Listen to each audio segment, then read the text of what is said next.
সমৰ্থ পৰ্টেলত ডকুমেণ্ট ৰিআপলোড কৰিবলৈ তোমালোকলৈ মেইল আহিছে বা তোমালোকে যদি সমৰ্থ পৰ্টেলটো খোলা তেন্তে ইয়াতে দেখিবা ৰিআপলোড ৰঙাকে আছে ৰিআপলোড ঠিক আছে এনেকৈ তোমালোকে দেখিবা যদি তোমালোকে চেক কৰা ইয়াতে ডকুমেণ্টছ কি ৰিআপলোড কৰিব লাগে সকলোখিনি তোমালোকে দেখা পাবা এতিয়া কিছুমান কলেজ অট'নমাছ কলেজ বা ইউনিভাৰ্চিটিৰ পৰা ফোন আহিছে তেওঁলোকে কৈছে যেন তুমি এনচিএলখন আপলোড কৰা আমুকটো ডকুমেণ্ট আপলোড কৰা তেনেকৈ ফোন আহিছে ঠিক আছে এতিয়া এই বস্তুটো খুব চেক কৰিছে তেওঁলোকে চেক কৰি ডকুমেণ্ট ৰিআপলোড কৰিবলৈ দি আছে যাৰ ডকুমেণ্টখিনি মানে প্ৰপাৰ নহয় তেওঁলোকক ডকুমেণ্ট ৰিআপলোড কৰিবলৈ আহিছে আৰু বহুতখিনি ছাত্ৰ ছাত্ৰীৰ ক্ষেত্ৰত এনচিএলখনে আহিছে আৰু কিছুমানে যদি ৰেচন কাৰ্ডখনৰ বেক চাইডটো আপলোড কৰা নাই ফ্ৰণ্ট চাইড বেক চাইড য'ত বেনিফিচিয়াৰী নাম থকা চাইডটো থাকে সেইটো যদি আপলোড কৰা নাই তেনেকুৱা ক্ষেত্ৰতো আহে আৰু কিছুমান ইউনিভাৰ্চিটি বা কলেজৰ পৰা এনেকুৱা হৈছে আধাৰ কাৰ্ডটো দিছে ডমিচিয়েল চাৰ্টিফিকেটৰ জেগাত কিন্তু আধাৰ কাৰ্ডটো দিয়াৰ স্বত্তেও তেওঁলোকক মানে কৈছে যে পিআৰচিখন দিবলৈ দিছে এতিয়া আমি সকলোখিনি ডিসকাস কৰিম কেনেকৈ কি কৰিব লাগিব আৰু তোমালোকে যদি মেইল বক্সত চেক কৰা তেতিয়া মেইলত লিখা থাকে যে এখন কলেজৰ ফালৰ পৰা ডকুমেণ্ট ৰিআপলোড কৰিবলৈ দিছে সম ডকুমেণ্টছ কিন্তু ডকুমেণ্টৰ নামটো লিখা নাথাকে তোমালোকে লগইন কৰিব লাগিব সমৰ্থ পৰ্টেলত লগইন কৰাৰ পাছতে তোমালোকে চেক কৰিব পাৰিবা এতিয়া তোমালোকে লগইন কৰিবা ঠিক আছে আইডি পাছৱৰ্ড দি লগইন কৰিবা লগইন কৰাৰ পাছত ইয়াতে ৰিআপলোড দেখিছা ৰিআপলোডত ক্লিক কৰিবা ইয়াতে তোমালোকে ইয়াতে ৰেজিষ্ট্ৰেশ্যন নাম্বাৰ দেখিবা তাৰপিছত ডকুমেণ্ট টাইপটো দেখিবা ডকুমেণ্ট ৰিআপলোড ইয়েছ দেখিবা ডকুমেণ্ট ৰিমাৰ্কছত লিখা আছে যে মোৰ ইয়াতে কেইবাটাও আছে ইয়াতে মই ৰেজিষ্ট্ৰেশ্যন নাম্বাৰখিনি ব্লাৰ কৰি দিছোঁ নতুবা ইউটিউবে ভিডিঅ'টো ৰিমুভ কৰি দিব যিটো পাৰ্চনেল ইনফৰমেশ্যন হয় ৰেজিষ্ট্ৰেশ্যন নাম্বাৰ ইয়াতে তোমালোকে দেখিছা কেইবাটাও আহি আছে ইয়াতে অকল আহি আছে এনচিএল কাক প্ৰয়োজন হয় যিখিনি OBC কেটেগৰী হয় তেওঁলোকক এনচিএল চাৰ্টিফিকেট প্ৰয়োজন হয় নন ক্ৰিমি লেয়াৰ চাৰ্টিফিকেট বিশেষকৈ সব কলেজ বা ইউনিভাৰ্চিটিৰ বা অট'নমাছ কলেজৰ বাবে প্ৰয়োজন হ'ব কিন্তু বিশেষকৈ দেখা গৈছে যেন যিবিলাক হাই ৰেংকিং কলেজ আছে অট'নমাছ কলেজ আছে বা ইউনিভাৰ্চিটি আছে তেওঁলোকে এই বস্তুটো তেওঁলোকক পঠিয়াই আছে বাকী লোৱাৰ ৰেংকৰ কলেজবিলাকে এই বস্তুটো তেওঁলোকে মানে পঠিওৱা নাই বা তেওঁলোকে বৰ্তমান চাগে চেক কৰা নাই ঠিক আছে এনেও তেওঁলোকে সমৰ্থৰ গাইডলাইনটোৱে ফ'ল' কৰিব ঠিক আছে যিহেতু এনচিএল চাৰ্টিফিকেটটো দিবলৈ কৈছে কাষ্টৰ চাৰ্টিফিকেটৰ লগতে নন ক্ৰিমি লেয়াৰ চাৰ্টিফিকেটখন আপলোড কৰিবলৈ দিছিলে চাগে তোমালোকে বহুতে জানা আৰু মই সেইটো ভিডিঅ'টো কৈছিলোঁ যদি এনচিএল চাৰ্টিফিকেট নাই কাষ্টৰ চাৰ্টিফিকেটখন আপলোড কৰা আৰু তেতিয়া তোমালোকক মই কৈছিলোঁ যে এনচিএলখনো তোমালোকে এপ্লাই কৰি থোৱা যদি তোমালোকে এনচিএলখন এপ্লাই কৰি থোৱা আছে তেতিয়া চিন্তা কৰিবলগীয়া কোনো কথা নাই তোমালোকে ইয়াতে ৰিআপলোড কৰিবলৈ তোমালোকে অপশ্যন পাইছা তোমালোকে লাহেকৈ গৈ পেলাই ৰিআপলোড কৰি দিলে হৈ গ'ল এতিয়া যিহেতু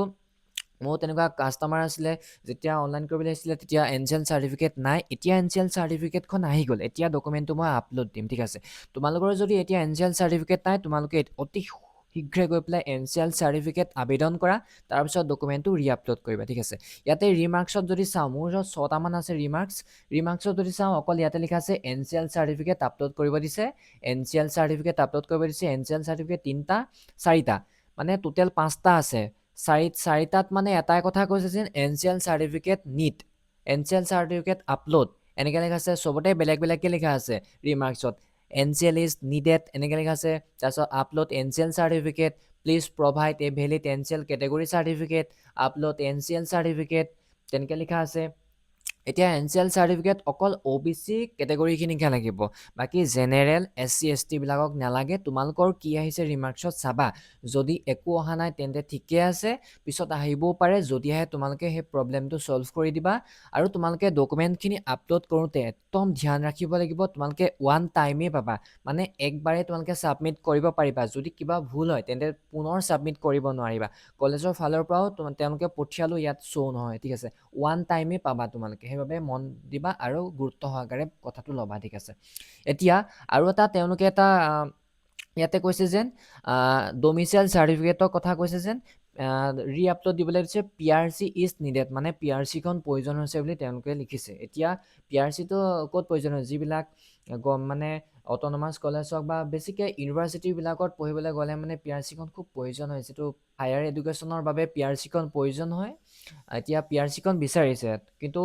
যোৱা বছৰো PRC নাথাকিলে আধাৰ কাৰ্ড দিলেও হৈ যাব বুলি কৈছিলে আৰু ইয়াতে ডকুমেণ্টছতো লিখাও আছিল ডমিচিয়েল চাৰ্টিফিকেট ইয়াতে ওপৰত যদি তোমালোকে চোৱা domicile certificate in case of Aadhaar card address section must be visible domicile certificate যদি আধাৰ কাৰ্ডটো দিয়া হয় তেতিয়া এড্ৰেছ ছেকশ্যনটো ভিজিবল হ'ব লাগিব সেই কথাটো ধুনীয়াকৈ স্পষ্টকৈ লিখা আছে তথাপিও তেওঁলোকে PRCখন বিচাৰিছে এতিয়া যাৰ PRC নাই তেওঁলোকে কি দিব অবভিয়াছলি আধাৰ কাৰ্ডটোৱে দিব ন, আধাৰ কাৰ্ডটো যেনেকৈ আছে তেনেকৈ দিব, নতুবা এটা কাম কৰিব পাৰে তেওঁলোকে কলেজলৈ বা অট'নমাছ কলেজলৈ য'ৰ পৰা আহিছে ইয়াতে চেক কৰিব পাৰে, নতুবা কলেজলৈ ফোন কৰি ক'ব পাৰে যে ছাৰ মোৰ বা বাইদেউ এনেকুৱা হৈছে যে PRC-খন আপলোড কৰিবলৈ আছে, যিহেতু PRC মই এপ্লাই কৰি থোৱা আছে বা এপ্লাই কৰা নাই, যিহেতু PRC-খন আহোঁতে 1 মাহটো 2 মাহ টাইম লাগে, বহুত দিন টাইম লাগে, তো তাত তেওঁলোকক সেইটো কথা ক'বা, আৰু আধাৰ কাৰ্ডটো দিলেও 100% প্ৰব্লেমটো ছল্ভ হৈয়ে যায়, কিন্তু নাজানো তথাপিও PRC-খন তেওঁলোকে আপলোড কৰিবলৈ আহিছে, যাৰ যাৰ PRC আছে তেওঁলোকে PRC-খন আপলোড কৰি দিব। মই এজন ছাবস্ক্ৰাইবাৰ মানে মোৰ দোকানতে অনলাইন কৰিছিলে, তেখেতৰ ইয়াতে ডমিচিয়েল চাৰ্টিফিকেটৰ আধাৰ কাৰ্ডটো দিয়া হৈছিলে, PRC-খন দিবলৈ আহিছে, বৰ্তমান তেওঁৰ PRC-খন নাই, আমি আধাৰ কাৰ্ডখনে আপলোড কৰিম, ঠিক আছে। এতিয়া আমি সেইটো ছেকশ্যন তেনেকৈ ৰাখি থ'ম। তাৰপিছত NCL-খন আপলোড কৰিবলৈ আহিছিলে, আমি অনলাইন কৰাৰ সময়ত NCL নাছিলে, এতিয়া NCL-খন আহিলে, এতিয়া NCL-খন আমি আপলোড কৰিম। তোমালোকৰ ক্ষেত্ৰত কি আহিছে তোমালোকে সেইটো চাবা, আৰু কিছুমান এনেকুৱা প্ৰব্লেম হৈছে যে যিহেতু তোমালোকৰ ওচৰত ডকুমেণ্টখিনি নাই, তেন্তে তোমালোকে এটা কাম কৰিবা, কলেজলৈ ফোন কৰিবা আৰু ক'বা যে কথাটো আমাৰ এনেকুৱা হৈছে, ডকুমেণ্টটো নাই, এতিয়া আমি কি আপলোড কৰিম। তোমালোকেতো ওৱান টাইমে পাবা ন আপলোড কৰিবলৈ, এতিয়া কেনেকৈ আপলোড কৰিবলৈ চোৱা। এই বস্তুটো বহুতৰে আহিছে, ঠিক আছে, ইমান চিন্তা কৰিব নালাগে, বহুতৰে আহিছে, আৰু তোমালোকে ডকুমেণ্টটো আপলোড কৰিলে প্ৰব্লেমটো ছল্ভ হৈ যাব, ঠিক আছে। ইয়াতে লিখা আছে NCL চাৰ্টিফিকেট, মই এতিয়া NCL চাৰ্টিফিকেটখন তোমালোকৰ সন্মুখতে আপলোড কৰি দেখাম। ইয়াতে লিখা আছে NCL চাৰ্টিফিকেট, ইয়াতে যদি তোমালোকে ৰি-আপলোডত যোৱা, মই এতিয়া ৰি-আপলোডত যাম, তাৰপিছত এটা লিখিছে ৰি-আপলোড NCL কেটেগৰী চাৰ্টিফিকেট, ইয়াতে লিখা আছে নোটত চোৱা, this is a one time functionality, kindly select the right document and re-upload the file again, মানে এক টাইমে পাবা তোমালোকে, ভুল কৰিলে তোমালোকে পিছত হেৰি কৰিব নোৱাৰিবা। আৰু চাইজটো দিয়া আছে 10ৰ পৰা 1 MB ভিতৰত, তোমালোকে JPG বা PDF ফৰ্মেটত যেনেকুৱা ফৰ্মেটত দিলেও হ'ব, ঠিক আছে। যিহেতু আমি আগতে কাষ্টৰ চাৰ্টিফিকেট দিয়া আছিলে, এতিয়া আমি চিলেক্ট ফাইলত যাম, চিলেক্ট ফাইলত গৈ পেলাই এতিয়া ধুনীয়াকৈ NCL-খন আপলোড কৰি দিম, ঠিক আছে। এখন NCL চাৰ্টিফিকেট অ'পেন কৰিলোঁ, অ'পেন কৰাৰ পিছত ষ্টাৰ্ট আপলোডত তোমালোকে শুদ্ধকৈ NCL-খন আনিবা, ঠিক আছে। এবাৰ তোমালোকে NCL-খন অনাৰ পাছত প্ৰিভিউ চাবলৈ নোপোৱা আৰু, ঠিক আছে। মই এতিয়া প্ৰিভিউ চাবলৈ নাপালোঁ, ডাইৰেক্ট গুচি গ'ল, যিহেতু মোৰ শুদ্ধ আছিলে, মই শুদ্ধকৈ দিছিলোঁ, ডাইৰেক্ট গুচি গ'ল। চোৱা ইয়াতে প্ৰব্লেমটো ছল্ভ হৈ গ'ল, এতিয়া বহুতখিনি আছিলে ন, এতিয়া অকল এটাই আছে। এতিয়া আমি বেক কৰিম, ইয়াতে লিখা আছে চোৱা, ডকুমেণ্ট হেজ বিন ৰি-আপলোডেড ছাকচেছফুলি। এতিয়া যদি আমি বেক কৰোঁ, বেক কৰি পেলাই যদি ৰি-আপলোডত যাওঁ, চোৱা বাকী টোটেল 5টা আছিলে, সেই 4টা গুচিয়ে গ'ল, প্ৰব্লেমটো মানে ছল্ভ হৈয়ে গ'ল। গোটেইকেইটাতে অকল NCL বিচাৰিছিলে, আমি যিহেতু এটাত NCL-খন আপলোড কৰিলোঁ, এটাত NCL-খন আপলোড কৰা মাত্ৰকে গোটেইখিনিতে প্ৰব্লেমটো ছল্ভ হৈ গ'ল, ঠিক আছে। এতিয়া আৰু এটা আছে কৰিবলৈ, PRC নিডেড, যিহেতু PRC-খনৰ কেছটোত লৈ আমি ভালদৰে ডিছকাছ কৰিব লাগিব, তাৰ পাছতে আমি আধাৰ কাৰ্ডটো আপলোড কৰিম, ঠিক আছে।